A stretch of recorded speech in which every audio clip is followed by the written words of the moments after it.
Lo que nos toca ver en la clase de hoy es completar, digamos, la unidad número 5 de Derecho Constitucional Tributario.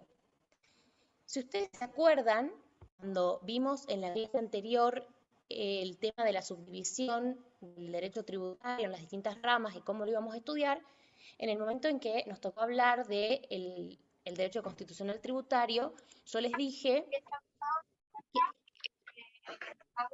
por favor, si pueden silenciar los micrófonos, por favor. Entonces yo les decía que la clase anterior, la subdivisión de las ramas de derecho tributario, cuando nos tocó hablar del derecho constitucional tributario específicamente, yo les dije que lo íbamos a ver en dos grandes partes. Por un lado, lo que hace a la distribución del poder tributario en cuanto a los distintos niveles de gobierno, nación, provincia y municipios, y por otro lado, en lo referente a cuáles son los límites a esta potestad tributaria y que están dados por los principios constitucionales de la tributación. Eso es en lo que nos vamos a centrar en la clase de hoy. Entonces, esta limitación, ¿sí? O limitaciones a la potestad tributaria, está vinculado con lo que son las garantías constitucionales, que también viene o lleva a lo que son los derechos humanos, es decir, a proteger a la persona humana frente al poder del Estado. De esta manera, va a encontrar de alguna manera un valladar el Estado en cuanto al ejercicio de este poder. ¿Y esto por qué? Porque si recuerdan también en la introducción que habríamos hecho, hablamos de que cuando surgen los estados modernos que se organizan bajo constituciones, en estos regímenes que tenemos vigentes al día de hoy, uno de los grandes logros que hay es el hecho de quitarle, si se quita al rey, el poder de imponer, el poder de imposición. Y se arma un Estado que va a dividir el poder en distintas funciones. Hoy decimos que el poder está dividido en tres poderes. En realidad, más correcto es hablar de que están divididos en funciones. Por un lado, la función ejecutiva, ¿sí? Que es la que lleva a cabo el presidente de la Nación, la función legislativa a cargo del Congreso y la función judicial a cargo de los tribunales. Todo lo que hace a la potestad de imposición está a cargo del poder legislativo, ¿bien? Que es el poder que representa al pueblo. Entonces, en esta limitación a ese poder constitucional, a ese poder de imposición dado por la propia Constitución, encontramos los derechos humanos, ¿sí? Reflejados en garantías constitucionales. Estos derechos son anteriores a la formación del Estado, ¿sí? Tienen origen en lo que se conoce como el derecho natural, que hace o nacen por el solo hecho de que los seres humanos tenemos una dignidad que es innata a nuestra condición de tales. Entonces, el ordenamiento positivo, es decir, las normas vigentes, las normas escritas, lo único que hacen es reconocer estos principios, pero no los crea, ¿bien? Son anteriores a la normativa positiva. Por un lado, es importante que nosotros sepamos que la Constitución nos llama o nos manda a todos los contribuyentes, a todos los ciudadanos, a contribuir con el sostenimiento del Estado. Pero por otro lado, ¿sí? O sería en el otro extremo, protege nuestro derecho de propiedad. Este derecho de propiedad, que está protegido por los artículos 14, 17 y 20, fundamentalmente el 17, lo vamos a ver antes de entrar al análisis propiamente dicho de los principios constitucionales de la tributación, si bien después también vamos a entrar específicamente en el de no confiscatoriedad, que está muy vinculado al derecho de propiedad. Entonces, ¿qué nos dicen estos artículos de la Constitución que los vamos a leer? Que yo ya les dije que tenían que tener la Constitución para el día de hoy. Bien, entonces nos vamos a ir primero al artículo 17, que si se fijan nos dice, la propiedad es inviolable y ningún habitante de la nación puede ser privado de ella, sino en virtud de sentencia fundada en ley. La expropiación por causa de utilidad pública debe ser calificada por ley y previamente indemnizada. Solo el Congreso impone las contribuciones que se expresan en el artículo 4. Ningún servicio personal es exigible sino en virtud de ley o de sentencia fundada en ley. Todo autor o inventor es propietario exclusivo de su obra, invento o descubrimiento, por el término que le acuerde la ley. La confiscación de bienes queda borrada para siempre del Código Penal argentino. Ningún cuerpo armado puede hacer requisiciones ni exigir auxilios de ninguna especie. Entonces, si vemos, nos marca diferentes cuestiones este artículo. Lo que a nosotros nos interesa en este momento es la protección que se le da a la propiedad y el hecho de que solamente el Congreso tiene la posibilidad de imponer las contribuciones que se expresan en el artículo 4. Dijimos que los otros artículos vinculados eran el 14, lo vamos a ver. El artículo 14 nos habla de que todos los habitantes de la nación gozan de los siguientes derechos conforme a las leyes que reglamentan su ejercicio, a saber, de trabajar y ejercer toda industria lícita, de navegar y comerciar, de peticionar a las autoridades, de entrar, permanecer, transitar y salir del territorio argentino, de publicar sus ideas por la prensa sin censura previa, de usar y disponer de su propiedad, de asociarse con fines útiles, de profesar libremente su culto, de enseñar y aprender. Y por otro lado, el artículo 20, que nos dice que los extranjeros, digamos, cuáles son los derechos que tienen los extranjeros, y el que más la parte que más nos importa nos dice que no están obligados a admitir la ciudadanía ni a pagar contribuciones forzosas o extraordinarias. Entonces, vemos que el derecho de propiedad está protegido por una serie, un grupo de artículos dentro de nuestra Constitución. Por otro lado, la Corte, en interpretación de las normas, ustedes saben que la Corte es el máximo intérprete de las normas jurídicas, ha dicho que este derecho de propiedad comprende a todos los intereses apreciables que un hombre pueda tener fuera de sí mismo, fuera de su vida y de su libertad. Entonces, todo lo que no haga a su vida y a su libertad está comprendido en el derecho de propiedad y por lo tanto amparado por las garantías que la Constitución le otorga. Este derecho de propiedad, protegido, como dijimos recién, que es digamos, sumamente importante en lo que se conoce como los primeros derechos constitucionales de primera generación, bien, no es, sin embargo, ni absoluto ni perpetuo. Es decir, va a poder estar limitado el derecho de propiedad.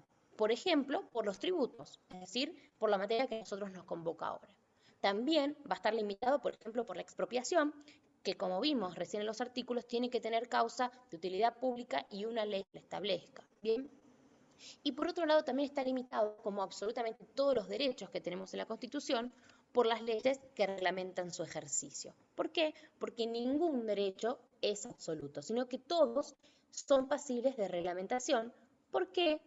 Por el famoso dicho, que no es tan académico, pero básicamente de que mi derecho termina donde empieza el derecho del prójimo, del otro ciudadano, del otro contribuyente. Bien, entonces van a haber normas que reglamenten el ejercicio de nuestros derechos para que de alguna manera no avasallemos a los demás ciudadanos. Bien, ¿qué pasa? ¿Qué pasa si hay una violación a estos principios tributarios? Bien, o a los principios constitucionales en realidad.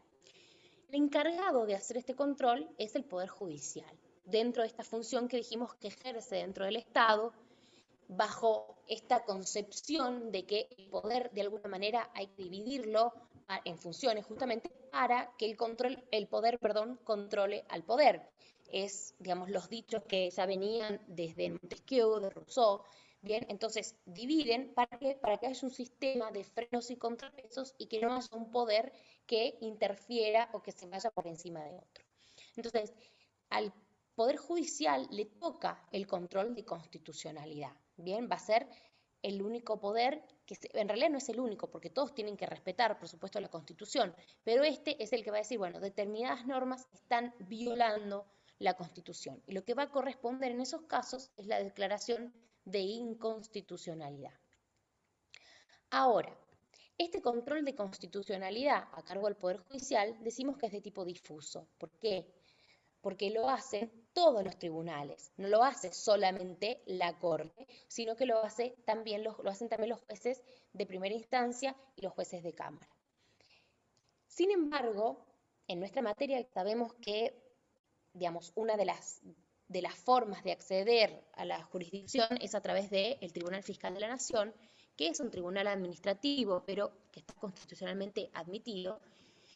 Este tribunal está imposibilitado de dictar la inconstitucionalidad de las normas si antes no las ha dictado ya la Corte Suprema de Justicia. Es decir, no solamente alcanza con que se haya dictado una inconstitucionalidad por parte del Poder Judicial, sino que esta inconstitucionalidad tiene que haber sido dictada por el máximo, ¿sí? Por el máximo tribunal, que es la Corte. Esto lo dice la propia ley 11683 en el momento de reglamentar al Tribunal Fiscal de la Nación. ¿Qué pasa con el control de constitucionalidad? En principio, es un control que no corresponde de oficio, es decir, los jueces no van a actuar de oficio para declarar una inconstitucionalidad, sino a pedido de parte. Y digo en principio porque han habido algunos fallos donde la Corte lo ha hecho de forma justamente de oficio, es decir, se ha expedido voluntariamente y no a pedido de parte. Por otro lado, las declaraciones de inconstitucionalidad, todos los fallos, siempre son dictados para el caso en concreto. Entonces, vamos a suponer que la Corte o un tribunal dicta la inconstitucionalidad de una norma tributaria concreta. Si yo quiero que esa norma se aplique a mi caso, lo que tengo que hacer es también acceder a la jurisdicción y pedir que me sea aplicable la jurisprudencia tal o cual. No es que porque el Poder Judicial se expide, eso automáticamente tiene validez. Les pongo un ejemplo de esto, que también vamos a ver el fallo concreto que se llama Hermitage, es un fallo del año 2010, donde la Corte declaró la inconstitucionalidad del impuesto a la ganancia mínima presunta. Y sin embargo, el impuesto a la ganancia mínima presunta estuvo vigente por varios años más, ¿sí? Hace, de hecho, poquitos años que ya ha desaparecido, que si no me equivoco fue con vigencia 2019. Ejercicios iniciados a partir del primero de enero del 2019. Entonces, hay un caso concreto que fue Hermitage, donde la Corte dictó la inconstitucionalidad, declaró la inconstitucionalidad de ese tributo, que después vamos a ver por qué, pero sin embargo eso no quiere decir que el tributo desaparece y que no es aplicable para nadie más. Por otro lado, es importante saber que la declaración de inconstitucionalidad es un recurso de última ratio, es decir, es lo último que va a hacer el juez. El juez antes va a tratar de dictar un fallo que sea acorde a derecho, que imparta justicia en el caso concreto, pero tratando de dejar a todas las normas con valor y efecto y no declarando la inconstitucionalidad de ellas. ¿Y esto por qué? Porque el Poder Judicial entiende que el hecho de declarar una inconstitucionalidad implica dejar esa norma sin efecto, al menos para ese caso concreto, y de alguna manera está invadiendo algo que sería el campo propio de actuación de otro poder del Estado, como es el poder legislativo. Entonces, lo que intenta siempre es aplicar la normativa justa para el caso concreto, tratar de dejar sin efecto si para ese caso concreto resulta violatorio de algún principio constitucional, pero la declaración de inconstitucionalidad es lo último que va a hacer el Poder Judicial. ¿Bien? Entonces, cerrando esta idea, si tenemos una violación a los principios constitucionales de la tributación, lo que corresponde es la declaración de inconstitucionalidad o, por lo menos, tratar, encontrar la forma de no aplicar esa norma en ese caso concreto porque resulta de ello que no hay una impartición de justicia. Si hablamos tanto de principios constitucionales de la tributación, ¿a qué nos referimos con estos principios? ¿Qué son? Son principios generales, ¿sí?, del derecho, que como el origen, como principios generales de derecho, serían el origen o el fundamento de las normas y participan de la idea de principalidad, que les otorga primacía frente a las restantes fuentes del derecho. Se fundan en el respeto de la persona humana o en la naturaleza misma de las cosas. Es decir, tiene un origen en lo que se conoce como derecho natural. Esto que charlábamos antes, que es anterior al derecho positivo. ¿Por qué? Porque justamente está basado en esta dignidad de la persona humana que viene antes y las normas se van a dictar en definitiva en consecuencia, protegiendo esta dignidad y reconociéndola así anterior a las normas. Entonces, lo importante es saber que son fuente del derecho, que tienen, una primacía frente a las otras fuentes, de manera tal que si tenemos otras fuentes que vayan en contra de estos principios constitucionales, en definitiva esas normas serían inválidas. Por ello se ha destacado todo principio del derecho lleva consigo la necesidad de su estricta observancia. Y por otro lado, como conclusión, constituyen los soportes primarios estructurantes de todo el sistema jurídico. Entonces, en estos principios nos vamos a basar para tener, digamos, un sistema jurídico que sea justo. Los principios constitucionales de la tributación que vamos a ver hoy, que en el programa tienen algunos menos y después dice otros, ¿sí? Bueno, son el principio de legalidad o reserva de ley, el principio de generalidad, el principio de igualdad, el principio de equidad, el principio de proporcionalidad, el de no confiscatoriedad, el de capacidad contributiva, la prohibición de tributos que entorpezcan la circulación territorial, la razonabilidad y la seguridad jurídica. Y empezamos con el principio de legalidad o reserva de ley. ¿Y esto por qué? Porque este principio tiene suma importancia en dos materias fundamentalmente, materia tributaria y materia penal.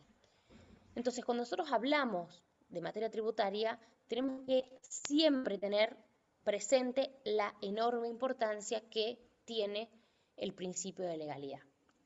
Este principio se basa en que no hay tributo sin ley previa que lo establezca.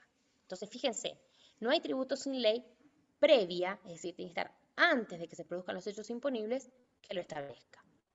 Lo pueden ver expresado como nulo tributum sine lege, que es una locución latina, y viene, que yo también te los comenté en la clase anterior, del principio inglés de no taxation without representation, que es un gran logro, como les dije, del constitucionalismo, cuando el pueblo, digamos, le quita al rey la posibilidad de crear los tributos.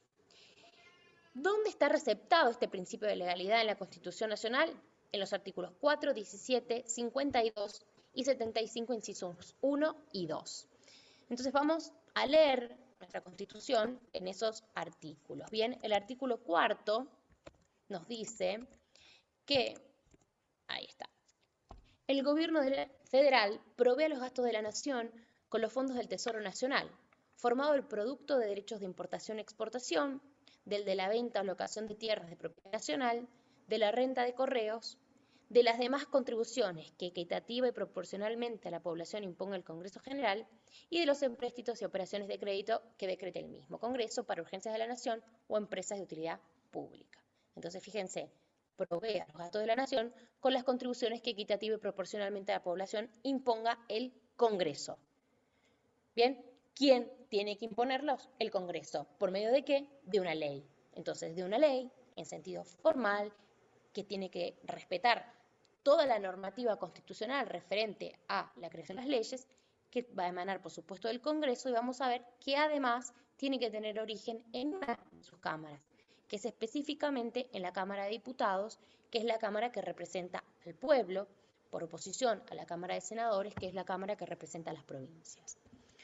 Entonces, el segundo artículo que vamos a ver es el artículo 17, que nos dice el artículo de la propiedad, que lo leímos recién, y la parte que nos interesa es que solo el Congreso impone las contribuciones que se expresan en el artículo 4. El artículo 52 nos dice que a la Cámara de Diputados corresponde exclusivamente la iniciativa de las leyes sobre contribuciones y reclutamiento de tropas. Acá les habla un poco de lo que les dije recién, de cuál es la Cámara de origen. El artículo 75, que está hablando de las atribuciones del Congreso, dice que corresponde al Congreso, inciso 1, legislar en materia aduanera, establecer los derechos de importación y exportación, los cuales, así como las evaluaciones sobre las que recaigan, serán uniformes en toda la nación. Y el inciso 2 nos dice que corresponde al Congreso imponer las contribuciones indirectas como facultad concurrente con las provincias, imponer contribuciones directas por tiempo determinado, proporcionalmente iguales en todo el territorio de la nación, siempre que la defensa, seguridad común y bien general del Estado lo exija. Las contribuciones previstas en este inciso, con excepción de la parte o el total de las que tengan asignación específica, son coparticipables.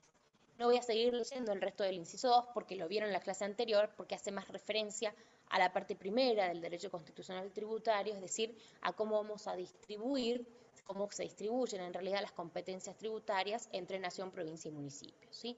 Pero entonces, de la vinculación de los artículos 4, 17, 52 y 75, inciso 1 y 2, es de los cuales vamos a extraer el principio de legalidad en materia tributaria.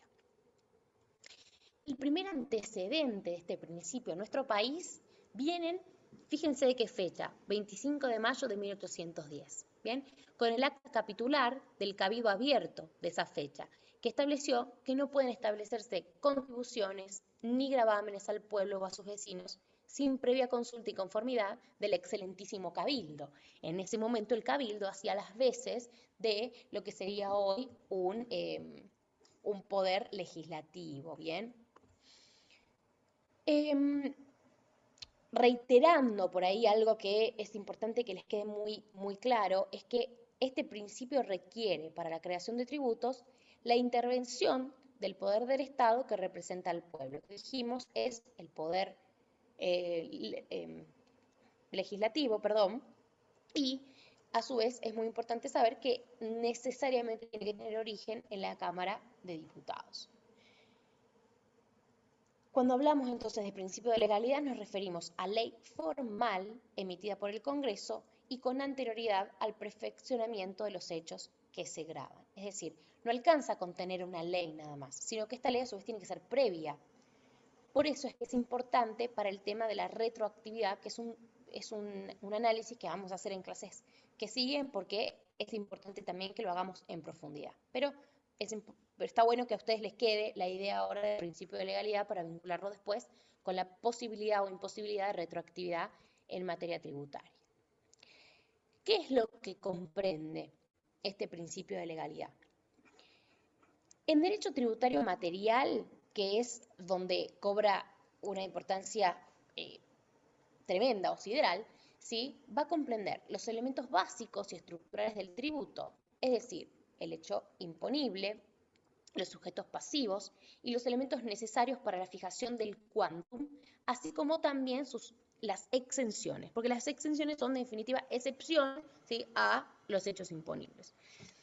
Entonces, si ustedes se fijan, ojo, porque esta ley, en sentido formal, emanada del Congreso, con anterioridad al perfeccionamiento de los hechos imponibles, además es necesario que contenga todos los elementos que hacen al tributo. Es decir, hay cosas que no puede dejar el Congreso libradas a la reglamentación por parte del Poder Ejecutivo.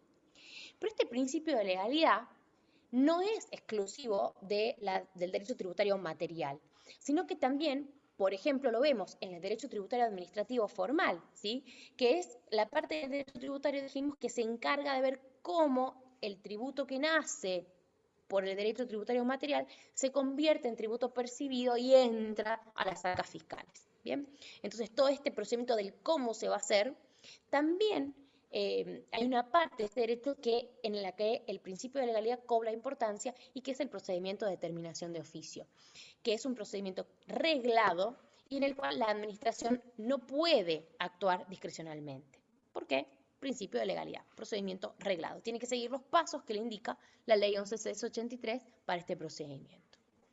Y en el derecho tributario penal se expresa en la famosa locución latina también que dice nulo in crimen e nulla pena sine lege previa. No hay crimen y no hay pena si no hay una ley previa que así lo establezca. Vamos a adentrarnos en este principio cuando veamos los principios constitucionales aplicables a materia penal. ¿Bien? ¿Cuáles son las aplicaciones jurisprudenciales donde la Corte se expidió respecto del principio de legalidad?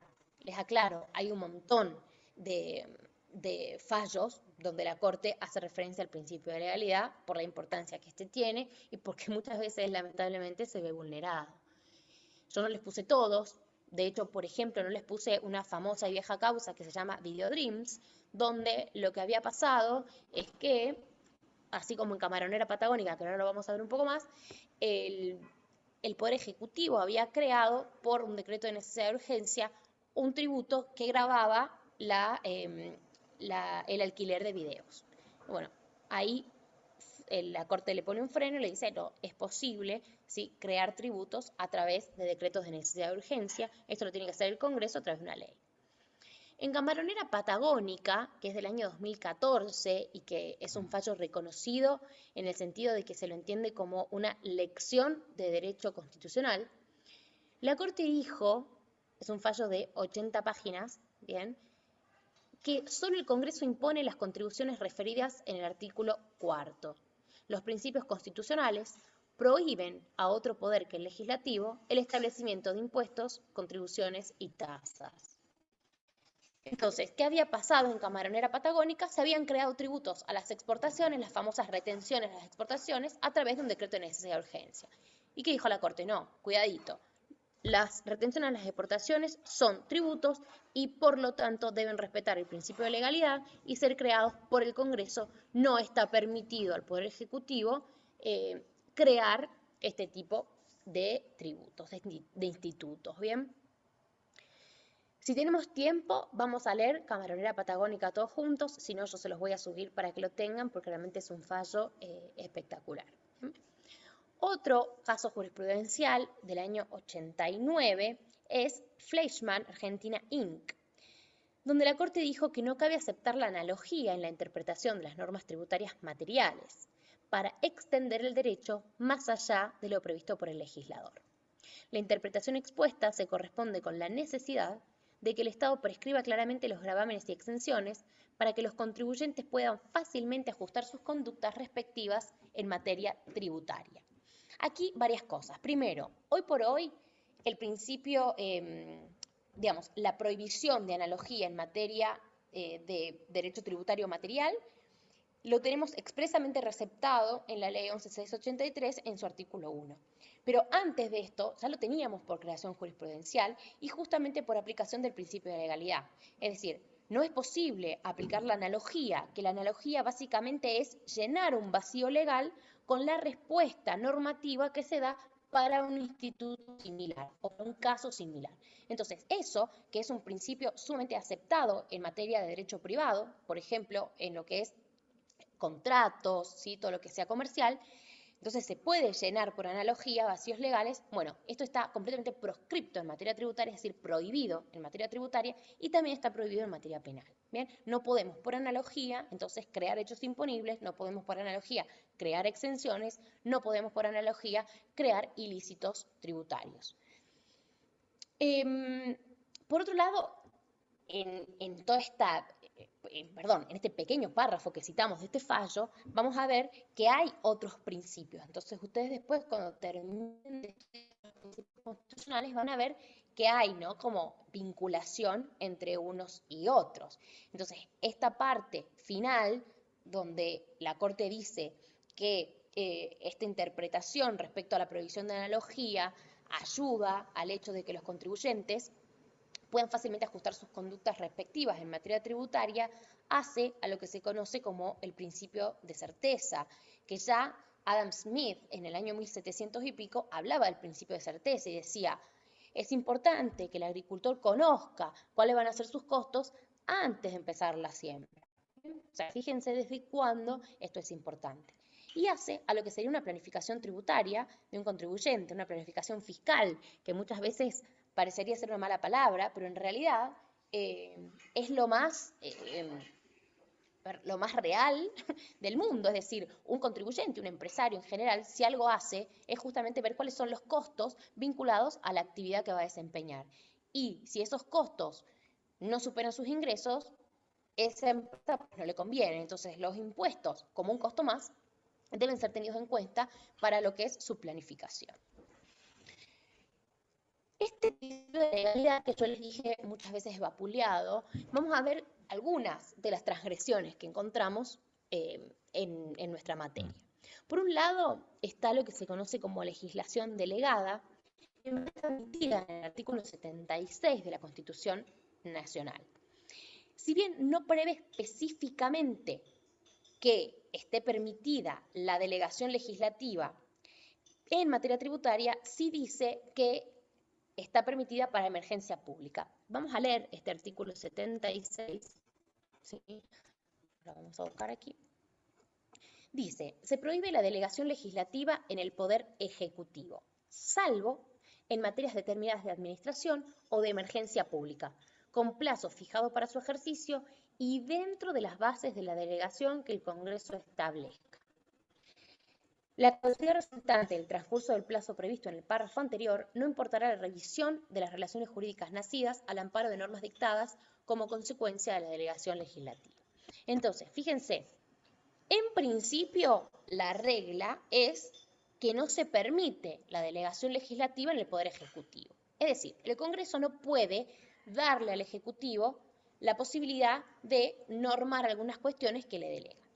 Salvo, esta es la excepción a la norma general de prohibición, supuestos específicos con condiciones. Es decir, primero, que sean materias determinadas de administración o de emergencia pública.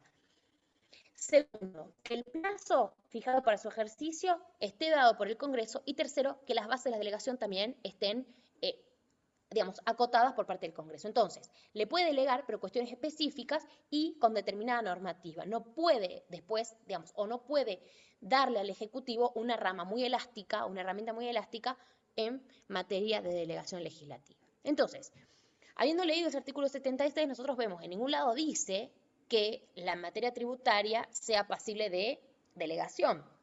Y por principio de legalidad diríamos que esto no está permitido, ¿verdad? Pero sin embargo, tenemos que saber que la Corte admitió que el Congreso atribuye al Poder Ejecutivo ciertas facultades, pero circunscritas exclusivamente, y fíjense, al aspecto cuantitativo de la obligación tributaria. Es decir, se autoriza a elevar o disminuir las alícuotas aplicables siempre y cuando para el ejercicio de dicha atribución se fijen pautas y límites precisos mediante una clara política legislativa. Y si nosotros vemos, esto es algo súper habitual en materia tributaria. De hecho, ahora, en la última reforma de la ley de impuesto a las ganancias, que salió, si no me equivoco, este mes o el mes pasado, porque ya estoy perdida en el tiempo, pero es súper reciente, se permite al Poder Ejecutivo, bien, elevar, por ejemplo, los mínimos y determinadas cuestiones que hacen, en definitiva, al aspecto cuantitativo de la obligación tributaria. Entonces, esto viene, en realidad, de hace mucho tiempo. Lo vemos en el monotributo, que todos los años el Ejecutivo es el que saca cuáles son los nuevos parámetros del monotributo. Entonces, en definitiva, eso es quantum de una obligación tributaria. Dicho sea de paso, este año no lo actualizó, con lo cual, ¿dónde está, ¿sí?, el principio de equidad que vamos a ver dentro de un rato? Y bueno, y algunas otras cuestiones que podríamos ampliar en este sentido. ¿Bien? Pero entonces, la regla es, ojo, no hay delegación en materia tributaria. La legislación delegada está permitida y la Corte la admitió específicamente en nuestra materia, pero solamente acotadas a lo que sería el aspecto cuantitativo de la obligación tributaria. En otro lugar donde vemos esta aplicación es en los tributos provinciales, donde en general queda librado también a las direcciones de renta, por ahí no tanto exactamente la fijación de las alícuotas, pero sí termina teniendo incidencia porque, por ejemplo, el Código Fiscal de Jujuy sí establece, digamos, la vinculación con lo que sería conocido como la ley tributaria. ¿Se acuerdan que cuando charlamos de la codificación en la clase pasada les dijimos hay un tipo de codificación que lo que tiene es todas las normas generales de materia tributaria, los impuestos en particular, pero deja por fuera del código lo que sería la fijación de las alícuotas? Bueno, esto es lo que tenemos en general en los códigos tributarios. Entonces, fijan las alícuotas, por ejemplo, alícuota general el 3%, pero dice, para el comercio mayorista que venda más de una X cantidad de base en el año, la alícuota se eleva al 4%. Si vende menos, baja al 2,5%. Entonces vemos que en definitiva es el Poder Ejecutivo a través de la Dirección de Rentas la que en definitiva está normando respecto de un aspecto cuantitativo de esa obligación tributaria. Y esto es muy común verlo en los códigos fiscales, no lo tenemos solo en Jujuy, lo tenemos en Misiones, en Córdoba, si no me equivoco. O sea, hay muchas jurisdicciones que tienen este tipo de tratamiento, con lo cual se imaginan lo lindo que es estar buscando alícuotas cuando tenemos que hacer una liquidación de ingresos brutos de convenio multilateral. Es verdaderamente un caos encontrar cuál es la alícuota. ¿Bien? Otro tipo de transgresión que encontramos al principio de legalidad es la creación indiscriminada, ¿sí?, de regímenes de retención y percepción en la fuente. Entonces, ¿esto qué es? Después vamos a ver también qué son exactamente los agentes de retención y percepción, pero para que ustedes tengan una idea hoy, es básicamente crear sujetos que van a quedarse con una parte del tributo de otro sujeto. El agente de retención lo que hace es, cuando le paga a su cliente, le retiene una parte en concepto de tributo que después se tiene que pagar al fisco. Y el de percepción lo que hace es, cuando le vende, perdón, el de retención le paga a su proveedor, no a su cliente. Y el de percepción, cuando le vende a su cliente, le suma en la factura la percepción y cuando se la cobra, se la paga al fisco. Esto que tiene un fundamento en la continuidad de la capacidad contributiva, en tratar de allegar los recursos al fisco con, digamos, en el momento en que las operaciones o que los hechos imponibles se van generando y no esperar hasta el vencimiento, sobre todo en el impuesto a las ganancias, que es anual. Entonces tiene un fundamento lógico. El problema es la excesividad, la irrazonabilidad con la que se aplican estos regímenes de retención y percepción y por sobre todas las cosas, la enorme generación de saldos a favor y los plazos muy largos para poder recuperarlos. Y esto se da más que nada a nivel provincial. Entonces hay jurisdicciones que son verdaderamente voraces en este sentido, como por ejemplo Misiones, donde hay tantos regímenes de retención y percepción que los contribuyentes generan unos saldos exorbitantes que después es muy difícil de recuperar.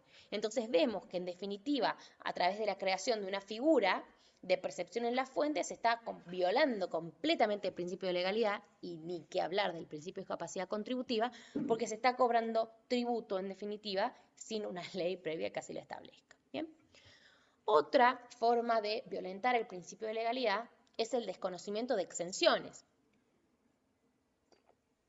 Y esto se da con todo el formalismo que hay por detrás respecto de las exenciones, que pide reconocimientos formales. Esto pasa a nivel nacional como a nivel provincial. Entonces, por ejemplo, yo tengo una fundación. Las fundaciones, en tanto y en cuanto se dediquen a determinados fines que básicamente sean de bien público, están exentas en el impuesto a las ganancias, están exentas en el impuesto al valor agregado. Pero para tener esta exención, uno la tiene que tramitar, la tiene que pedir, no es automática. ¿Bien? Y hoy muchísimos casos de los cuales la AFIP está desconociendo las exenciones a muchas fundaciones porque no han respetado todos estos formalismos y en definitiva pedido las exenciones cuando correspondía, presentado los balances cuando correspondía, etc.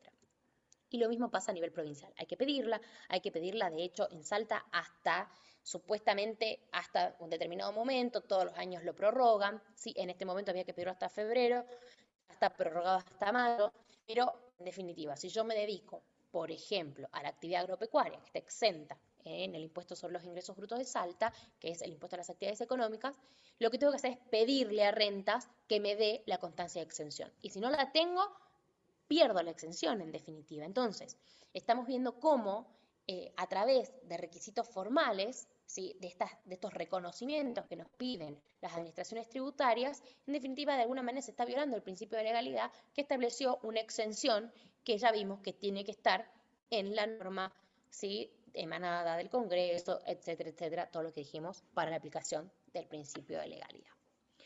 ¿Está claro hasta aquí este principio? Así pasamos al principio de igualdad, ¿o hay alguna duda? Bueno. Sí, profe, está claro. Buenísimo, muchas gracias. Seguimos entonces y pasamos al principio de igualdad. Este principio está receptado en los artículos 16, 20 y 33 de la Constitución. Les resalté el 16 porque ese es el principal donde vamos a encontrar el principio de igualdad. Ya leímos el artículo 16, con lo cual lo único que vamos a ver es dónde está específicamente encontrado, ¿sí?, esto. Perdón, no lo leímos. La nación no admite prerrogativas de sangre ni de nacimiento. No hay en ella fueros personales ni títulos de nobleza. Todos sus habitantes son iguales ante la ley y admisibles en los empleos sin otra condición que la idoneidad. La igualdad es la base del impuesto y las cargas públicas. El artículo 20 es el que nos habla de los extranjeros, que sí los leímos, y que vemos que no están obligados a admitir ciudadanía ni a pagar contribuciones forzosas o extraordinarias. Y por otro lado, el artículo 33 es el artículo que conocemos como los derechos no enumerados y que nos dice que las declaraciones de derechos y garantías que enumera la Constitución no serán entendidos como negación de otros derechos y garantías no enumerados, pero que nacen del principio de soberanía del pueblo y de la forma republicana de gobierno.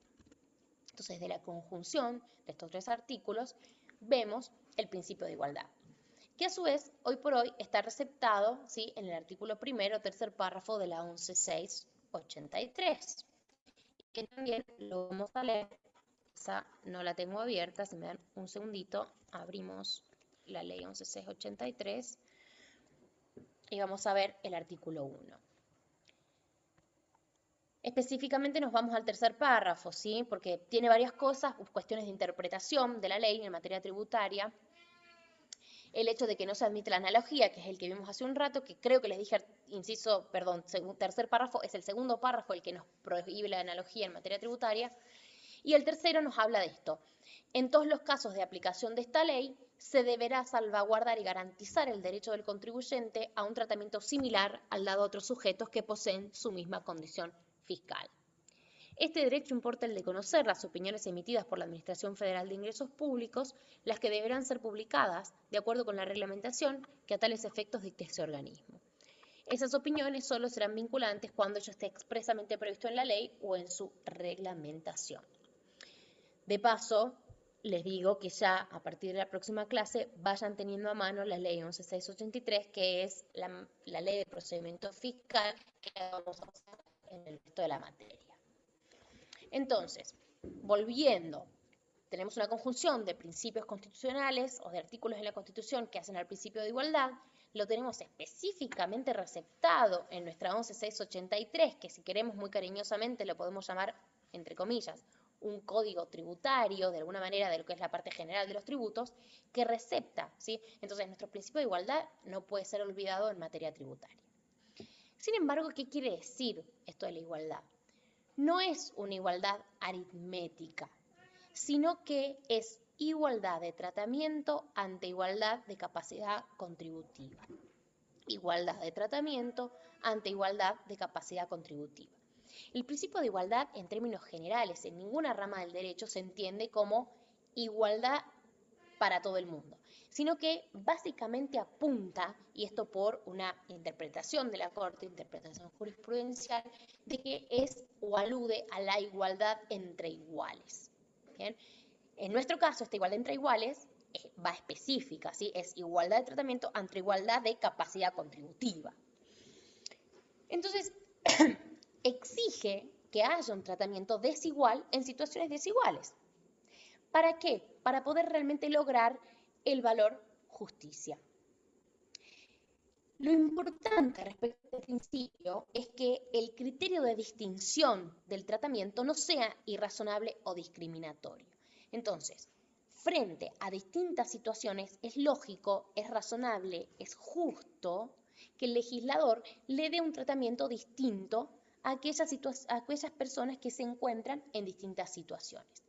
De hecho, la Constitución, digamos, y las normas que reglamentan el ejercicio de todos los derechos enumerados de la Constitución, apuntan a lo que se conoce como la discriminación inversa, en el sentido justamente de tratar de lograr, ¿sí?, la equiparación o llevar la igualdad de alguna manera, haciendo estas discriminaciones inversas para tratar de alguna manera con más benevolencia a aquellas personas que se encuentran en situaciones más desfavorables.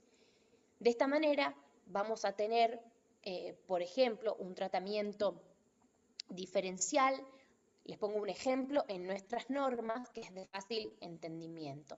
Una familia que tiene que hacerse cargo de una persona discapacitada, se entiende que va a necesitar más dinero, de alguna manera, que otra familia que no tiene un hijo discapacitado, que posiblemente necesite ese hijo ayuda durante el término del resto de su vida o durante mucho más tiempo, que lo que va a necesitar otro hijo que se puede independizar antes de alguna manera, o en algún momento quizás un hijo discapacitado, por ejemplo con síndrome de Down, posiblemente no pueda vivir el día de mañana de las rentas que esa persona genere.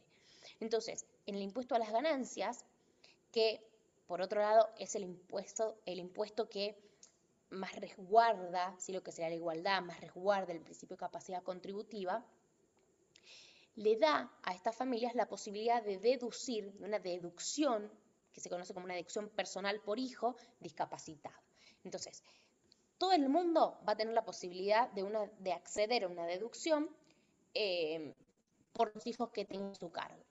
Pero las personas que tienen hijos discapacitados van a poder deducir a este hijo durante toda su vida, mientras que el resto solamente los puede deducir hasta cierta edad, que hoy por hoy son los 18 años. ¿Bien?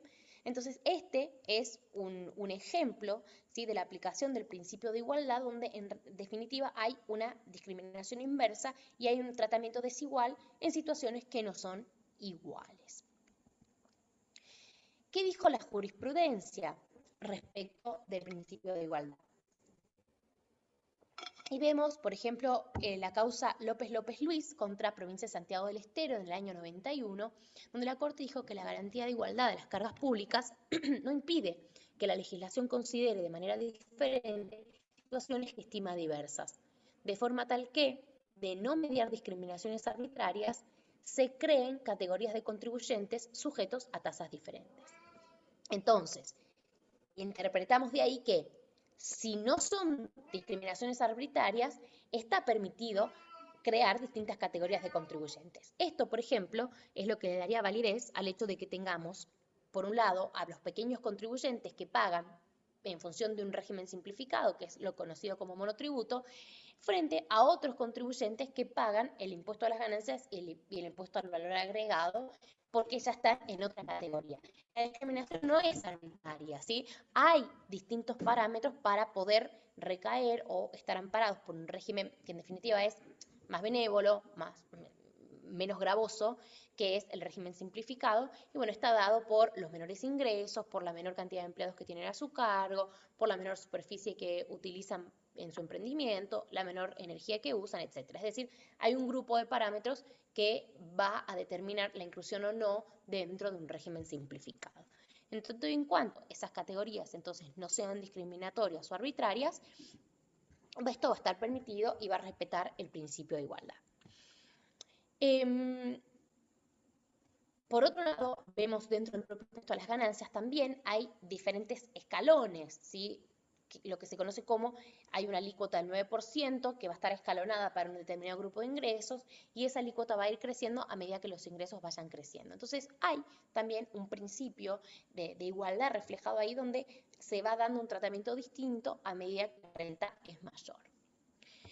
En otra causa, que fue Cafés La Virginia S.A., del año 97, la Corte dijo que el principio de igualdad no exige que deban gravarse por igual a todas las industrias, cualquiera sea su clase, pues la igualdad, como base del impuesto y de las cargas públicas, solo se refiere a las cosas iguales y del mismo género, razón por la cual no puede aplicarse a industrias de distinta clase. Y les voy a poner un ejemplo más reciente para que ustedes se den cuenta.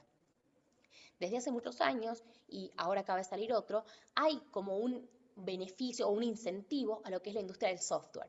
¿Para qué? Para que justamente se desarrolle, ¿no? Todo este talento argentino que hay, que por ahí está desaprovechado y que vemos a su vez que hay una gran emigración en este sentido. La gente se va, ¿por qué? Porque afuera tiene más posibilidades de crecimiento en el desarrollo de este tipo de actividad.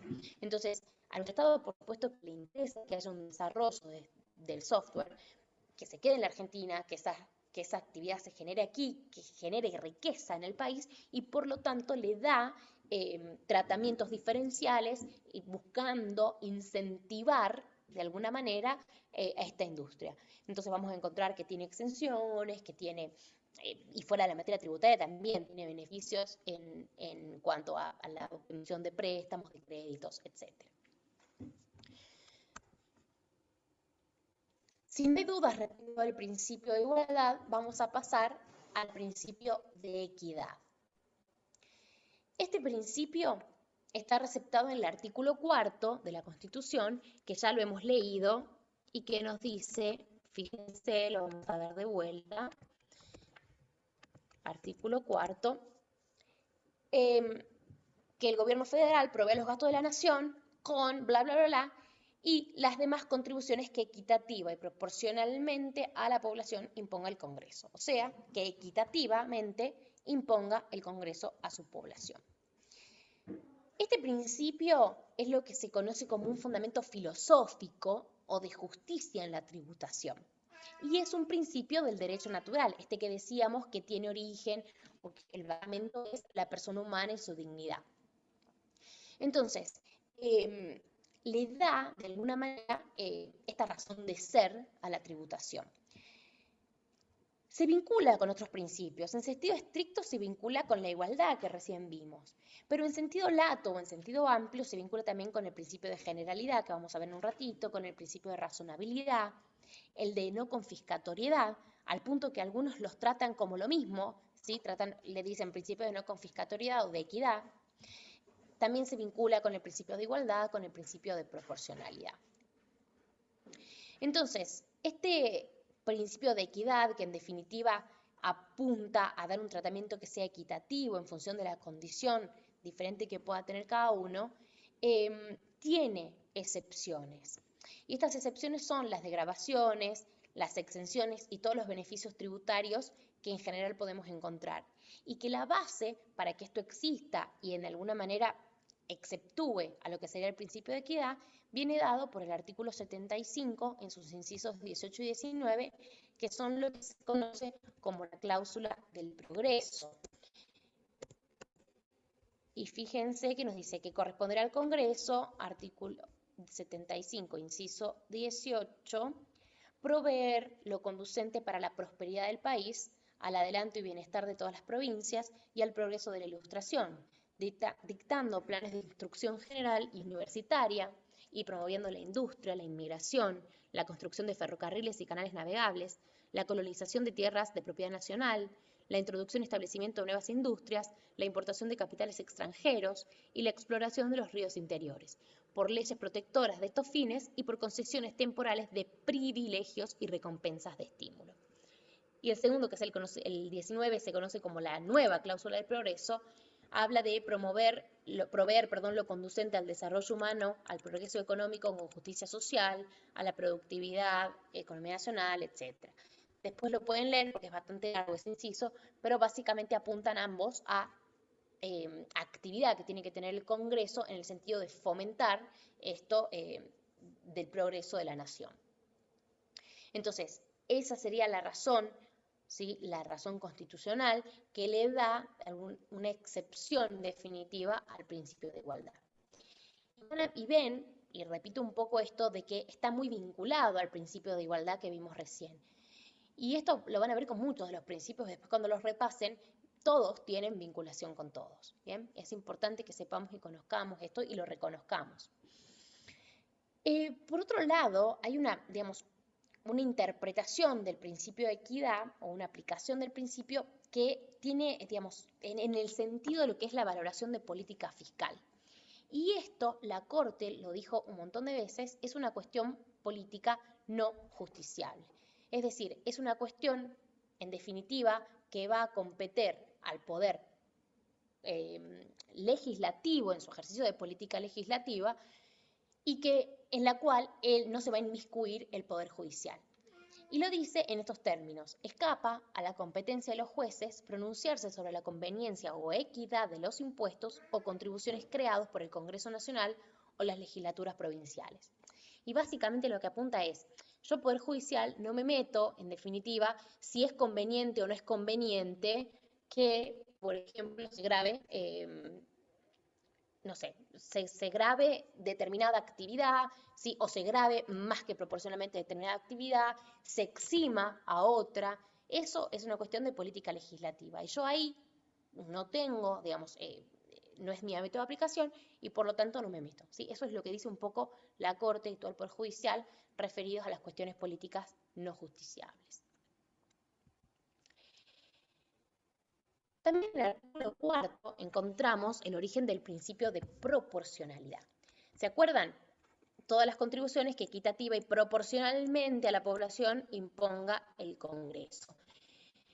El problema acá es que el artículo 4 habla específicamente de la proporcionalidad. Pero la Corte siempre tuvo la idea de que la proporcionalidad no quiere decir específicamente la misma proporción, sino que apunta más bien a lo que sería una progresividad. Entonces, y se buscó darle argumentos a esto, ¿sí? ¿Cómo justificar la progresividad en los impuestos si el artículo 4 dice que las contribuciones deben ser equitativas y proporcionales, ¿sí? Entonces, un ejemplo de impuesto progresivo es el impuesto a las ganancias, que les decía recién, que tiene distintas escalas. Entonces, a medida que saltamos de escala, la alícuota es cada vez más alta, de manera tal que el impuesto no es proporcional, es decir, no va en línea recta creciendo, sino que es progresivo, hace más como una curva y crece más que proporcionalmente para las rentas más altas. Y esto, la Corte, digamos, la interpretación que hizo del principio de proporcionalidad es que lo que quiere decir es que sea una cuota aparte de la renta que se quiere grabar, del patrimonio que se quiere grabar. Entonces, proporcionalidad como una proporción, como una cuota aparte, una alícuota, una base por una alícuota que determine un impuesto. Entonces, esto es lo que permite inferir de este principio que la progresividad en el impuesto está absolutamente permitida. Es un principio que está muy emparentado al principio de igualdad, porque la propia idea de igualdad trae aparejada la proporcionalidad, ¿sí? Este tratamiento desigual entre desiguales, donde decimos, bueno, el impuesto a la renta, el impuesto a las ganancias, grava más que proporcionalmente a las rentas más altas. Bueno, acá les puse lo mismo respecto de qué implica la proporcionalidad. Otro principio constitucional, pero que esta vez ya no encuentra recepción explícita en la Constitución, es el principio de no confiscatoriedad. Es decir, este principio es una garantía implícita que la vamos a extraer de una interpretación armónica de la Constitución, pero no es que la vamos a encontrar en un artículo tal o en cual. ¿Qué quiere o a qué apunta este principio de no confiscatoriedad? Y bueno, justamente a proteger la inviolabilidad del derecho de propiedad que vimos al principio, que dijimos, bueno, la tributación, en definitiva, el imperio que tiene el Estado para poder someter a la población a que pague distintos tributos, tiene que tener un límite porque del otro lado está la propiedad de la persona humana que es inviolable. Y la propiedad de las empresas también, ¿no? Ojo, la propiedad es inviolable. Entonces, tiene protección constitucional y, en definitiva, no se puede ir, digamos, a violentarla de alguna manera que resulte confiscatoria. Entonces, ¿qué es un tributo confiscatorio? Porque sabemos que hay una exacción a la propiedad privada, pero bueno, ¿hasta qué punto esa exacción está permitida o resulta no confiscatoria? Entonces, ¿qué dijo la Corte? Dijo que un tributo es confiscatorio cuando absorbe una porción tal de la renta o del capital, digamos del patrimonio, que tienda a hacerlo desaparecer. Entonces, les repito, es confiscatorio cuando absorbe una porción tan grande de esa renta o ese capital que apunta a hacerlo desaparecer. En ese punto, ese tributo ya se convierte en confiscatorio y por lo tanto es inconstitucional. Y había una creación pretoriana, es decir, una creación que hace la propia Corte, respecto a cuál era este límite. Y se decía, hasta el año 2009, el límite ese es el 33%, porque la Corte había dicho que los tributos, y específicamente se había referido al impuesto inmobiliario y al impuesto a la herencia, eran confiscatorios cuando superaban el 33% de los patrimonios vinculados a esos tributos. Entonces, uno tenía en la cabeza, bueno, superado el 33%, el tributo es confiscatorio. Pero en el año 2009, ¿qué pasó? Llegó Candi a la Corte Suprema de la Nación. Candi era una empresa vinculada al grupo Arcor. Y lo que había pasado es que era la época donde estaba prohibida la aplicación del ajuste por inflación impositivo, que dicho sea de paso estuvo prohibida hasta hace 2 años. Recién ahora estamos aplicando de vuelta el ajuste por inflación impositivo y el contable, porque estaba prohibido para todo. Pero Candi, ¿qué hace? Candi discute esto. Y lo discute para el ejercicio fiscal 2002. Lo que pasa es que toda la disputa judicial termina llegando a la Corte en el año 2009. Velocidad en la justicia, ¿no? Entonces, Candi lo que decía es, en mi caso, el impuesto a las ganancias resulta confiscatorio porque me atrapa muchísimo más que el 35% de mi renta, que era el impuesto, o era la alícuota, digamos, que grababa en ese momento al impuesto a la renta de las personas jurídicas. Entonces, la Corte en este caso no dijo cuál era la alícuota que resultaba confiscatoria. Fíjense que vamos a leer un poquito. Dice, para que exista confiscatoriedad, se debe absorber una porción sustancial de la renta o del capital. El límite es variable por las cambiantes circunstancias del país, o sea que ahí se empieza a atajar. Esta Corte no había fijado límites en materia del impuesto a las ganancias, cuyas características particulares difieren de otros tributos para los cuales se fijó un 33%, que eran el impuesto inmobiliario y el impuesto a la herencia. Entonces dice, ojo, porque el impuesto a las ganancias tiene características que son particulares y que no tienen nada que ver con el impuesto inmobiliario y el impuesto a la herencia. Por lo tanto, esa jurisprudencia del 33% aquí no resultaría aplicable. ¿Bien? Y dice, en el caso, o sea, en el caso Candy, la no aplicación del ajuste por inflación impositivo resultaba en una alícuota efectiva del impuesto a las ganancias del 62% del resultado impositivo ajustado correspondiente al ejercicio 2002, o el 55% de las utilidades, también ajustadas, obtenidas por la actora durante el ejercicio de ese mismo año. Porcentajes estos que excederían los límites razonables de la imposición. Entonces, ¿qué dijo? En el caso concreto, Candy, que a su vez, ustedes tienen que saber que Candy lo probó, porque eso es otra cosa importante, el que alega tiene que probarlo, lo probó a través de pericias contables, entonces un perito contable hizo la pericia y dijo, acá en Candy, la alícuota del impuesto termina siendo un 62% si no se aplica el ajuste por inflación impositivo. Entonces, Candy lo probó y la Corte que dijo, en este caso concreto la alícuota es del 62. Eso es irrazonable, eso es confiscatorio, por lo tanto es inconstitucional. Pero fíjense que no dijo en ningún momento más de tanto es confiscatorio. Dijo, en este caso concreto, que es tanto es confiscatorio.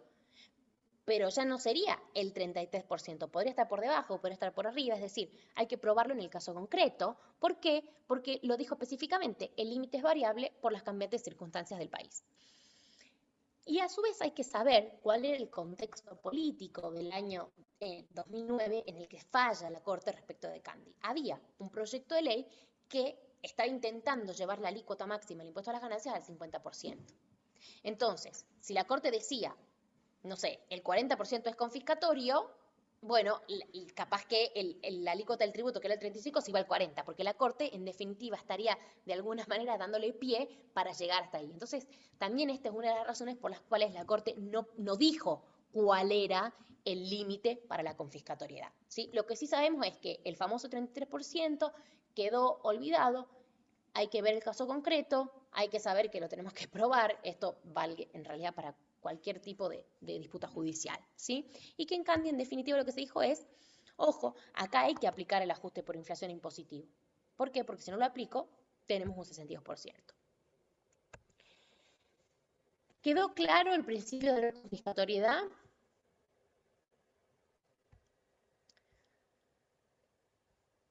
Bueno, voy a contestar una pregunta antes de seguir de José Ricardo.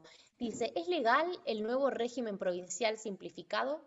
Pregunto porque hay periodos en que muchos contribuyentes no tienen facturación y antes se pagaba mínimo y ahora es un importe fijo. ¿No se está violando el principio de igualdad? Y bueno, mira, José, esto es lo mismo que pasa con el monotributo. En definitiva, vos tenés un régimen en el cual se busca favorecerte supuestamente y tenemos estas circunstancias. Hay como una presunción de capacidad contributiva en función de la facturación del año anterior, básicamente. Sí está permitido el régimen simplificado. Desde ya te digo que hay un tema con el principio de igualdad. De hecho, ahora el Consejo Profesional de Ciencias Económicas hizo un planteo a la Dirección de Rentas y Rentas habría dicho informalmente que va a haber una posibilidad de optar o no por el régimen simplificado provincial para los profesionales. Entonces, ahí yo me pregunto, che, ¿qué pasa con el principio de igualdad? ¿Por qué pueden optar los profesionales y no pueden optar los comercios, por ejemplo? Entonces, lo veo más un poco por ese lado. Esto obviamente tiene que salir por disposición legal, porque Rentas, Poder Ejecutivo, no puede modificar los aspectos sustanciales del tributo, entonces tiene que salir la modificación legal, y yo me pregunto más ahí, el hecho de que exista un régimen simplificado sí, permitido, está aceptado. Esto de que antes pagaba un mínimo, en definitiva es más o menos lo mismo, ahora pagas un mínimo, solamente que ese mínimo es más alto. En todo caso, lo que podemos ver es si no es o no resulta confiscatorio, ¿sí? Más que se viola el principio de igualdad. No sé si quedó claro eso, y si no, lo charlamos un poquito más, ¿sí? Pero Profe, está muy buena la pregunta. Sí. disculpe, no entiendo el tema de lo que dice ahí Candy, del 62%, de la no aplicación del ajuste por inflación, esa parte no entiendo.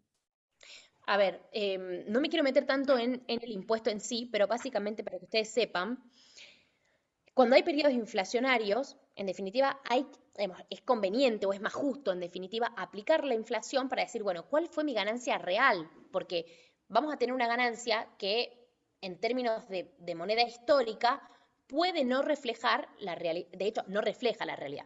La ganancia puede ser más o puede ser menos en función del ajuste por inflación. Porque te pongo un ejemplo.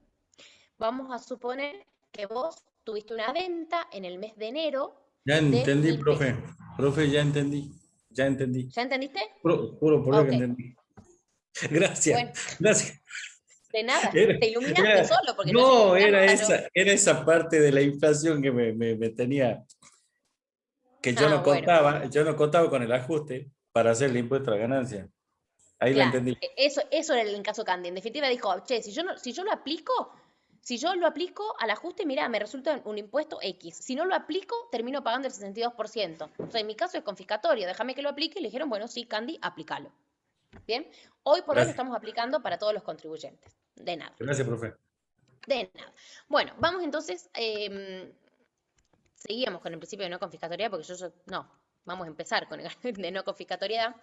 Perdón, perdón, chicos, se sube mi gato, Draco abajo. Al de generalidad, ya estoy perdida. Principio de generalidad, artículo 16 de la Constitución Nacional, lo vamos a volver a leer, porque ya lo leímos varias veces, pero así es con la Constitución, es cortita, pero hay que conocerla bien. ¿De dónde sacamos el de generalidad? ¿Sí? La igualdad es la base del impuesto a las cargas públicas. La primera parte, la nación no admite prerrogativas de sangre ni de nacimiento. No hay en ella fueros personales ni títulos de nobleza. Todos sus habitantes son iguales ante la ley y los empleos sin otra condición que la idoneidad. La igualdad es la base del impuesto a las cargas públicas. De acá extraemos este principio de generalidad que básicamente a qué apunta. A que tenemos que contribuir al sostenimiento del Estado. ¿Quiénes tenemos que contribuir? Todos los habitantes de ese Estado. Ese es el principio de generalidad. ¿Quiénes contribuyen? Todos. Con algunas excepciones, por supuesto, y en función de la capacidad contributiva de cada uno, pero todos, en principio, tenemos que contribuir al sostenimiento de este Estado en el que todos vivimos. A su vez, este principio tiene recepción explícita en dos tratados de derechos humanos que están constitucionalizados a partir de la reforma del 94. Esa reforma, como también charlamos la clase anterior, y seguramente ya lo vieron en Derecho Constitucional, incorpora algunos tratados de derechos humanos que les da jerarquía constitucional. En realidad, en términos precisos, no están incorporados a la Constitución en sí, pero sí gozan de jerarquía constitucional, con lo cual cuando hablamos, ¿sí?, de derecho constitucional tenemos que tener presentes estos tratados de derechos humanos. El primero de ellos es,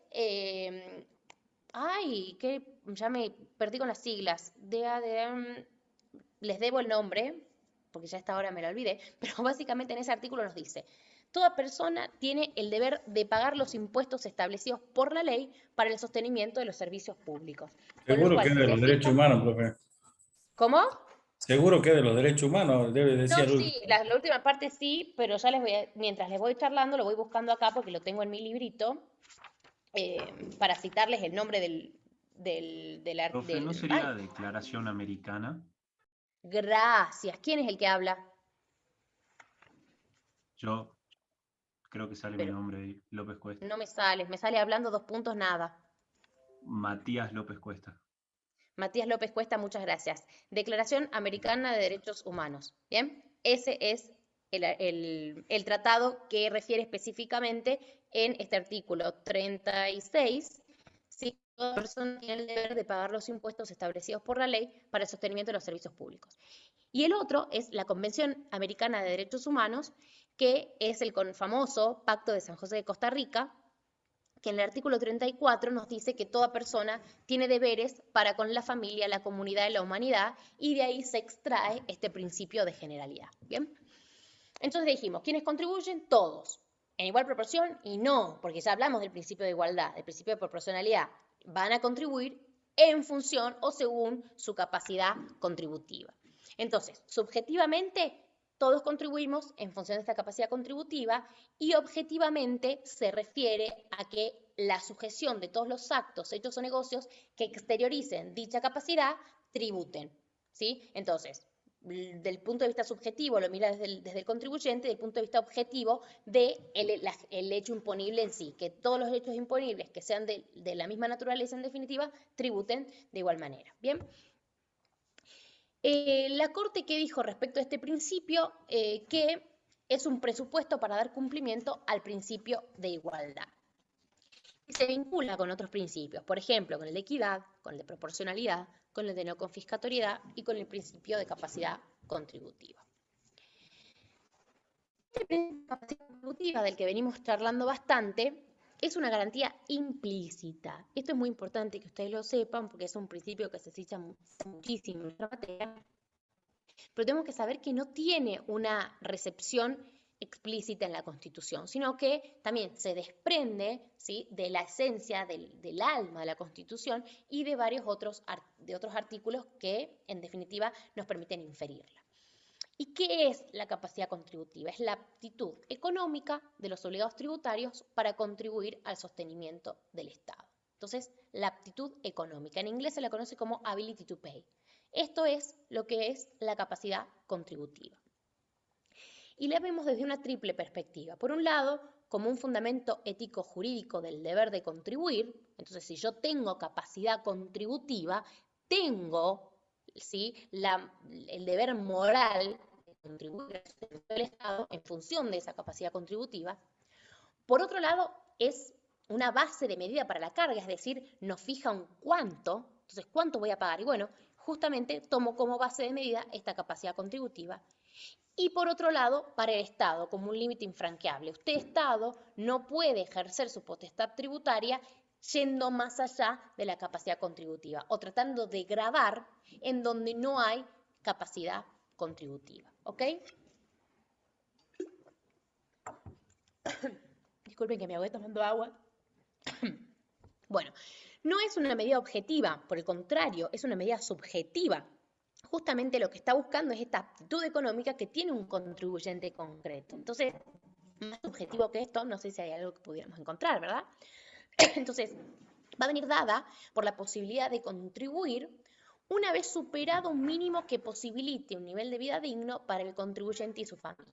Esto también lo dejó la ¿sí? Entonces, ojo, porque la capacidad contributiva no empieza desde el momento cero que yo tengo ingresos, sino que primero tengo que tener en cuenta que tiene que haber un límite mínimo con el cual yo pueda sostener un nivel de vida digno para mí y para mi familia.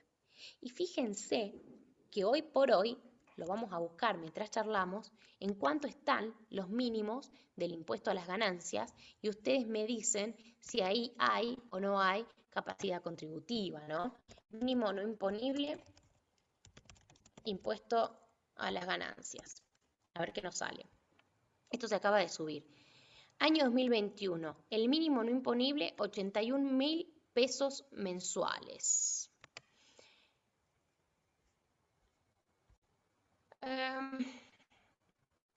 Quiero que ustedes lo busquen. Vamos a ver si armamos un trabajito práctico con algo de esto. No, acá me está hablando mínimo no imponible. 81.000 pesos, el mínimo no imponible, más 13 por el cónyuge. Pero esto no puede ser mensual, esto está mal. A ver, a lo que vamos. 81.000 pesos en el año, porque en realidad es un poco más, pero vamos a suponer que fueran 100.000 pesos. Si eso lo dividimos en el año, ¿realmente eso es un mínimo no imponible que permite hoy a una persona tener un nivel de vida digno para él y su familia? O sea, hoy por hoy las deducciones por hijos para el año creo que estaban alrededor de los 40, 50 mil pesos. Con 50 mil pesos una persona mantiene un hijo, ¿no? Entonces realmente está muy vapuleado. El impuesto a las ganancias, que en su esencia es un impuesto que realmente es perfecto por cómo está diseñado, nosotros lo tenemos completamente distorsionado con justamente mínimos que no respetan la capacidad contributiva, no son verdaderamente mínimos no imponibles. Lo tenemos bastardeado con las tablas, con los mínimos. Cualquier persona con su renta está en las alícuotas máximas. Bien, entonces este principio realmente está muy, muy bastardeado.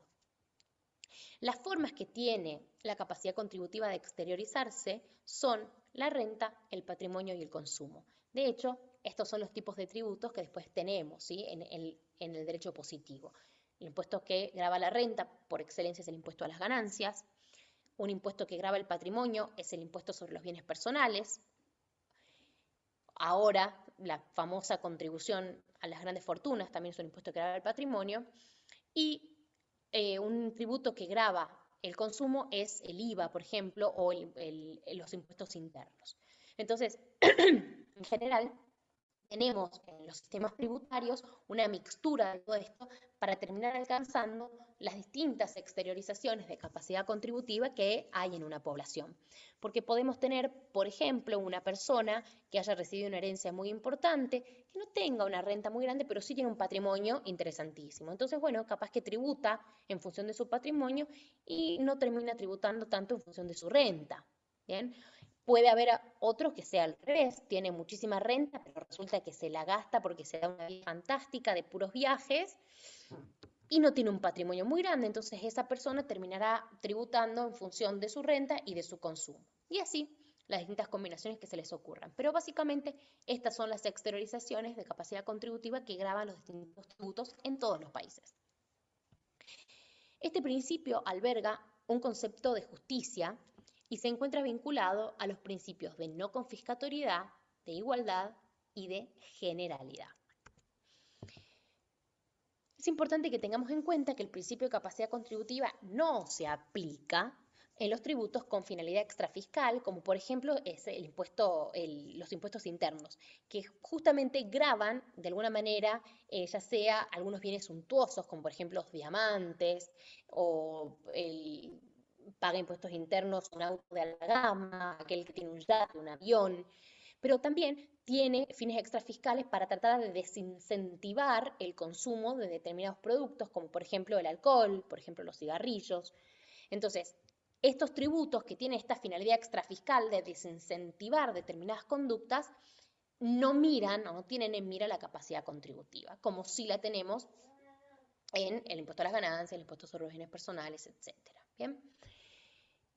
Un fallo paradigmático, leading case en este aspecto, es del año 89 y es Navarro Viola de Herrera Vegas, que era un caso de impuestos sobre los activos financieros que sale en el año 89 pero con aplicación retroactiva. Entonces se grababa los activos financieros que se tuvieran en diciembre del año anterior a la creación de esta ley, que fue en junio de un año X, que si no me equivoco era el 89, grababa el 88, o del 90 y grababa el 89. Pero en definitiva tenía una aplicación retroactiva.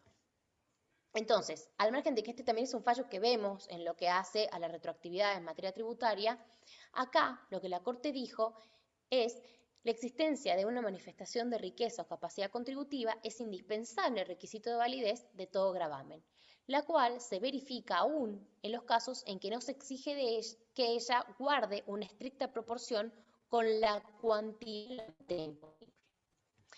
Entonces entendió que este principio se había vulnerado y que por lo tanto se vulneraba el derecho de propiedad porque a esta persona, Navarro Viola de Herrera Vegas, se le grababa esta capacidad contributiva que ella había tenido en un momento y que en el momento en que nace la norma ya no la tenía. ¿Por qué? Porque esos activos financieros los había vendido y de hecho los había incorporado a una fundación.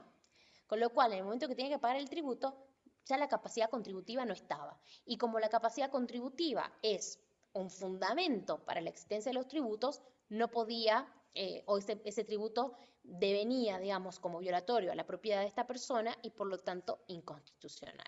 ¿sí? Entonces les leo un poquito más que decía. Entendido vulnerador del derecho de propiedad, cuando la ley estructura el hecho imponible teniendo en consideración una exteriorización de riqueza agotada antes de su sanción, sin que se invocara siquiera la presunción de que los efectos económicos de aquella manifestación pertenecen a tal fecha a la esfera patrimonial del sujeto obligado. Entonces, la retroactividad en este caso desconocía el principio de capacidad contributiva. Por otro lado, encontramos también una prohibición de tributos que entorpezcan la circulación territorial. Esta prohibición tiene un origen histórico de cuando nace nuestro país y todas las provincias del Río de la Plata deciden unirse en un solo estado. Uno de los grandes problemas que teníamos era el tema de las aduanas. Entonces, lo que se propone es eliminar todas las aduanas interiores y permitir la libre circulación de personas y de bienes dentro de todo el territorio nacional. Y a su vez se le deja a la nación la posibilidad de cobrar las aduanas simplemente para lo que era exterior. Discúlpeme que voy a... Está así. ¿Lo puedes sacar, please? Está llorando mucho. Entonces, tiene recepción en los artículos 9, 10, 11, 12 y 75, incisos 1 y 13, donde básicamente yo después los invito a que los lean esos artículos, pero lo que piden es, o lo que traen es la prohibición de la existencia de aduanas interiores y la posibilidad solamente para el Estado Nacional de gravar con tributos aduaneros a lo que sea la exportación e importación, es decir, la salida del país y no el movimiento interior. El comercio entre provincias no es libre cuando haya alguna provincia que de alguna manera le dé un tratamiento diferencial y por supuesto más gravoso a los productos que provienen de otras provincias. Y acá encontramos una transgresión en prácticamente todos los códigos fiscales que tienen una exención para la actividad de fabricación de lo que sea, todo lo que es industria en general está exento, en tanto y en cuanto la fábrica esté dentro de la provincia. Entonces, una empresa que se dedica a la fabricación de cualquier cosa, pero que esté en otra provincia y vende en la provincia de Salta, por ejemplo, tiene que tributar. Entonces, esto se ha planteado, ¿no?, la posibilidad de que acá habría una transgresión a esta prohibición definitiva de tributos que entorpezcan la circulación territorial. Y en algunos casos por ahí no es que se les quite las exenciones, pero sí se los graba a alícuotas más altas. Entonces también estamos un poco en la misma, donde está un poco escondido, pero habría, ¿no?, alguna, por lo menos para pensarlo, alguna especie de aduana interior al respecto.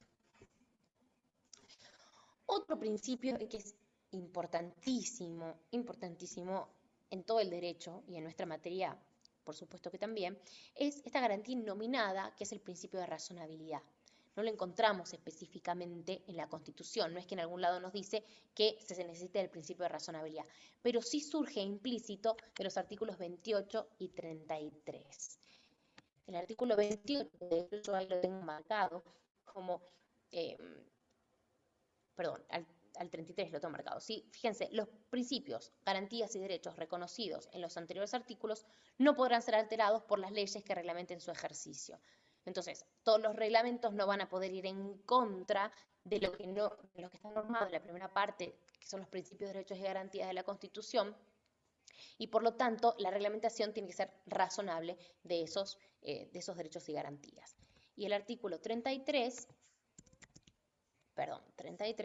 que nos dice de los derechos no enumerados, las declaraciones de derechos y garantías que enumera la Constitución no serán entendidos como negación de otros derechos y garantías no enumerados, pero que nacen del principio de la soberanía del pueblo y de la forma republicana de gobierno. Entonces, si leemos esos dos artículos, vemos que en ningún lado nos dice que tengamos que respetar el principio de razonabilidad, ¿bien? Pero en definitiva surge como una garantía innominada y la Corte abrió jurisdicción frente a tributos que se consideraron irrazonables y por lo tanto inconstitucionales.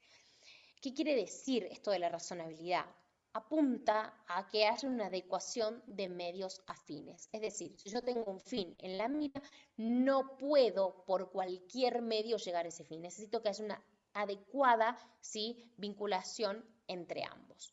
Por otro lado, visto desde otro punto de vista, es exactamente lo opuesto a la arbitrariedad. ¿Bien? ¿Y cuáles son, digamos, algunos ejemplos que encontramos de aplicación jurisprudencial del principio de razonabilidad?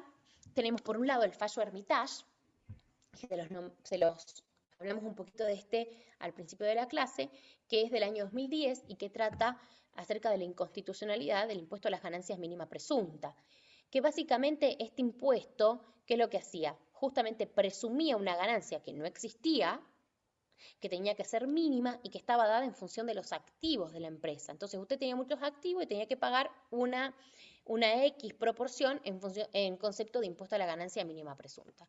Hermitage lo plantea, lo lleva hasta la Corte y la Corte dice, en este caso es irrazonable porque esta empresa tenía quebrantos en ejercicios sucesivos, entonces, ¿qué presunción de ganancia podía haber? Y por otro lado también se planteó la inconstitucionalidad de mínima presunta respecto de empresas que tienen, digamos, un largo periodo de inversión, por ejemplo, la actividad minera.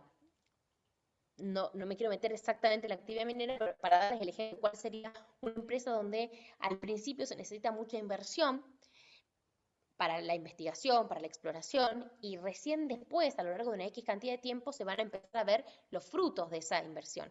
Entonces, resulta de alguna manera irrazonable, ¿no?, gravar con un impuesto a la ganancia mínima presunta cuando justamente esa actividad se supone que tiene este periodo largo en el cual no va a haber una ganancia, sino que se va a dar con posterioridad. Otra causa donde la Corte se basó en la razonabilidad, o en realidad en la irrazonabilidad del tributo para declarar la inconstitucionalidad, fue en la causa Intercorp en el año 2010. Acá en realidad no era sobre tributos en sí, sino sobre una facultad. Porque, ¿qué pasaba? Se le había dado a la AFIP la facultad de trabar embargos en forma unilateral. Entonces la AFIP hacía un clic y le trababa el embargo en el banco a los contribuyentes en los casos de los juicios de ejecución fiscal. Entonces, esto se discutió mucho porque en definitiva se está afectando, ¿no?, el derecho de propiedad, y lo está haciendo unilateralmente el fisco. Y se planteaba, los contribuyentes lo que decían es, ojo, porque acá necesitamos un juez que se expida sobre la posibilidad del embargo y que lo admita, y recién ahí el fisco puede trabar. Entonces, esto es lo que dijo la Corte en la causa Intercorp. Fíjese, la mera conveniencia de un mecanismo para conseguir un objetivo de gobierno, por más loable que sea, en forma alguna justifica la violación de garantías y derechos consagrados en la Constitución. Debe ser desechada la idea de que la prosperidad general constituya un fin cuya realización autorice a afectar los derechos individuales o la integralidad del sistema institucional. Entonces, no podemos por cualquier medio lograr un fin por más loable que sea, y este objetivo de gobierno, que en definitiva lo que está haciendo es ir por un juicio de ejecución fiscal, que está perfectamente permitido, está normado, lo tenemos en la 11683, pero lo que no podía hacer es, en esas circunstancias, que después vamos a ver cuándo procede el juicio de ejecución fiscal, hacer cualquier cosa para cobrar. No. O sea, tiene que haber una adecuación de medios afines. Otra causa donde se trató el principio de razonabilidad, que es una causa muy interesante, es la causa Mera Miguel Ángel del año 2014. Y esto trataba acerca de la imposibilidad de deducir gastos por el hecho de no haber utilizado los medios de pago que están expresamente permitidos o habilitados por la ley antievasión. Esta causa fue también, cuando vamos y vemos el artículo 33 de la 11683, la estudiamos un poquito más, pero básicamente, ¿qué dice la ley antievasión?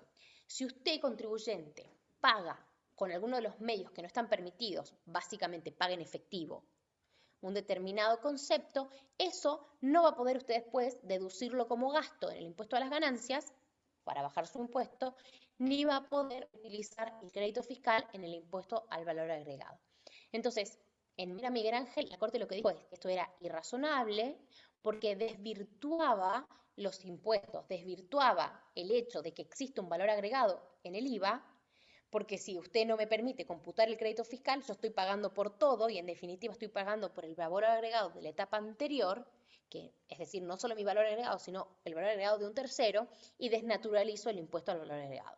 Y por otro lado, en el impuesto a las ganancias, si no me permite deducir el gasto, yo no estoy pagando por la ganancia, sino que estoy pagando por el ingreso, por la venta completa, y no por la parte que realmente yo gano de esa venta, y de esa manera también se desnaturaliza el impuesto a las ganancias. Y esto entendió la Corte que era irrazonable y por lo tanto lo dejó sin efecto y se dijo, en tanto y en cuanto se pueda probar que ese gasto fue efectivamente realizado, lo que vamos a hacer es dejar sin aplicación esto de la imposibilidad de su deducción, ¿sí? Entonces, fíjense que dijo, nada aporta que pueda avalar la razonabilidad de este precepto, ni la lógica que pueda guardar que se nieguen o desconozcan los efectos de actos jurídicos u operaciones cuya validez se encuentra probada.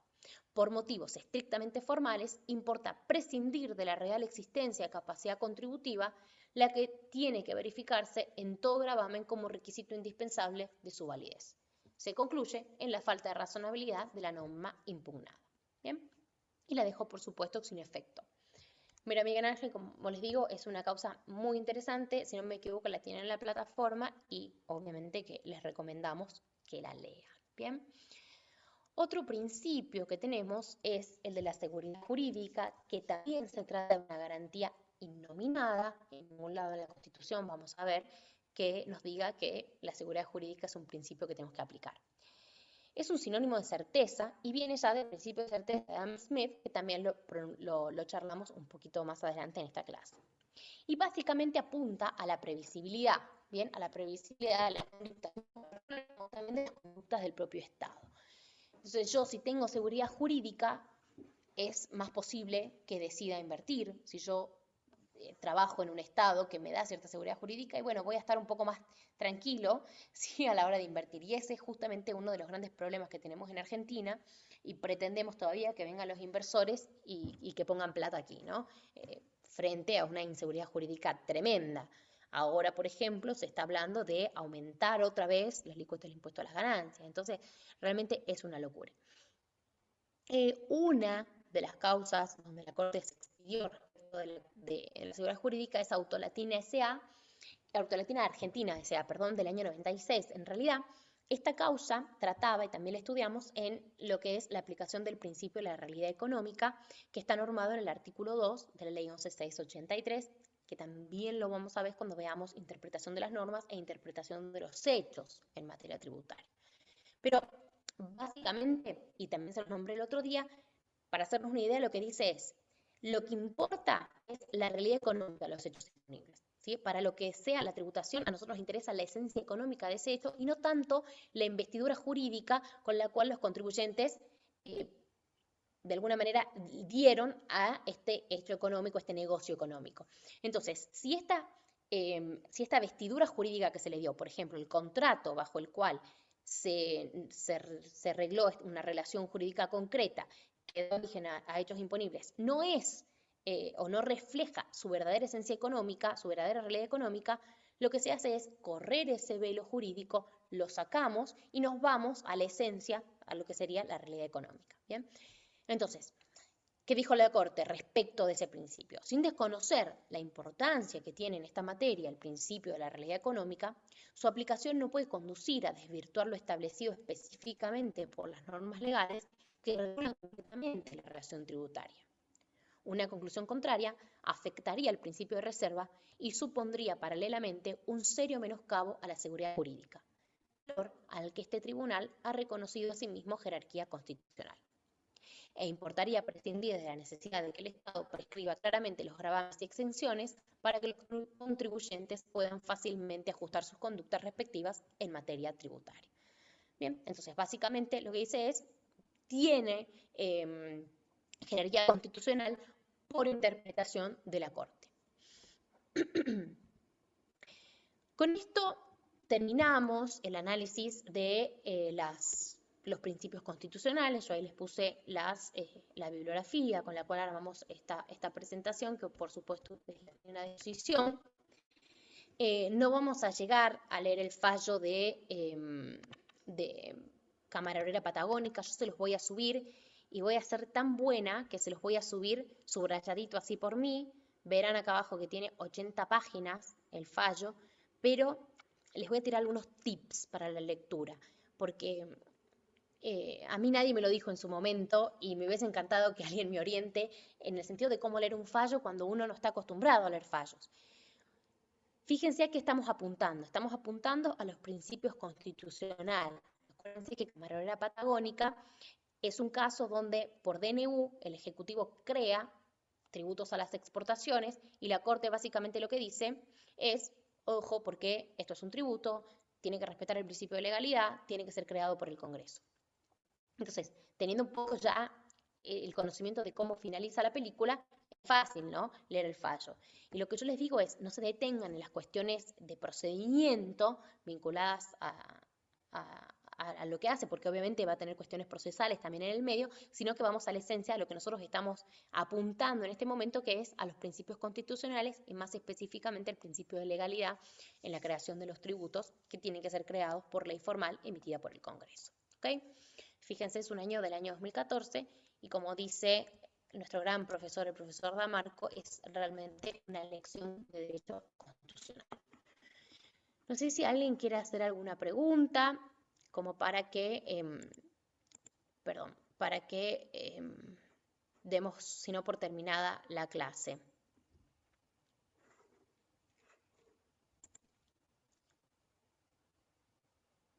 Nada, están todos muy Profe, callados. buenas noches, disculpe. Sí. En cuanto al régimen municipal, ¿lo vemos Sí. en la próxima clase o con lo que Sí. lo que dijeron en la clase pasada es suficiente? Si no me equivoco, mira, ya te digo, porque tengo acá el programa de la materia. 2021, Derecho Tributario, Calendario Salta. Denme un minuto. Hoy es